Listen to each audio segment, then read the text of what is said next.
Type of health assessment. हमारे पास different different type के health assessment है। सो इनमें से हम पहला डिस्कशन करेंगे comprehensive assessment. This involves details history और physical examination performed at the onset of care in a primary care setting or admission to hospital or long term care facilities। ये हमें comprehensive assessment कब करेंगे कि जब patient admit होगा तब हम कॉम्प्रिहेंसिव असेसमेंट करेंगे। इसके अंदर क्या है कि इसके अंदर हम फुल बॉडी असेसमेंट करेंगे। सो कॉम्प्रिहेंसिव असेसमेंट कब करा जाएगा? प्राइमरी केयर सेटिंग के अंदर जब पेशेंट एडमिट होगा तब, और हॉस्पिटलाइज या तो लॉन्ग टर्म केयर करनी है तब हम कॉम्प्रिहेंसिव असेसमेंट करेंगे। सेकेंड हमारा है प्रॉब्लम बेस्ड या also known as a focused based assessment. So problem based assessment involves a history and examination that are limited to a specific problem or complaint. This type of assessment is most commonly used in ward, in a clinic और emergency department and outpatient department। कि हम क्या करेंगे इसके अंदर, जब हम जो कंप्लेन है क्लिनिकल कंप्लेन चीफ कंप्लेन है उसके मतलब उसके जो कंप्लेन है उसके अकॉर्डिंग ही होगा, ना कि full assessment.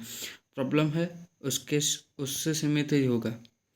So it's most commonly use कहाँ पे कॉमनली यूज होगा? क्लिनिक या इमरजेंसी डिपार्टमेंट में और आउट पेशेंट डिपार्टमेंट में, क्योंकि इमरजेंसी में जस्ट जो भी प्रॉब्लम है उस पर ही फोकस करेंगे, जस्ट वहाँ पे असेसमेंट करेंगे, उस बॉडी पार्ट का ही ऑब्जर्वेशन या स्कल्टेशन पाल्पेशन करेंगे, सब कुछ वो हमारे चारों चार है वो।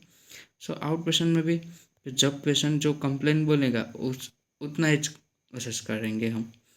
एपिसोडिक असेसमेंट थर्ड वन है episodic assessment. This types of assessment is usually done when a patient is following up with health care provider for previously identified problem. जब एपिसोड के अंदर एपिसोडिक नाम पर से पता चलता है जब मतलब ज़रूरत होगी, जब आएंगे रिटर्न फिर तब हम चेक करेंगे।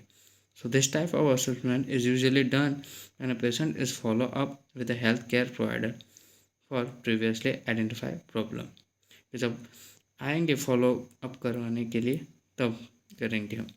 Shift assessment when individuals are hospitalized, nurse conduct assessment is shift। The purpose is to identify changes in a patient's condition from baseline। जब जो हमारे नर्स है शिफ्ट चेंज होगी या शिफ्ट में आएंगे तब असेस करेंगे, जो हमारा शिफ्ट असेसमेंट। स्क्रीनिंग क्या है? It is short examination focused on disease detection. जब हम डिसीज डिटेक्ट करेंगे तब यूज़ करेंगे। It may be performed in health care provider office और एट अ हेल्थ फेयर।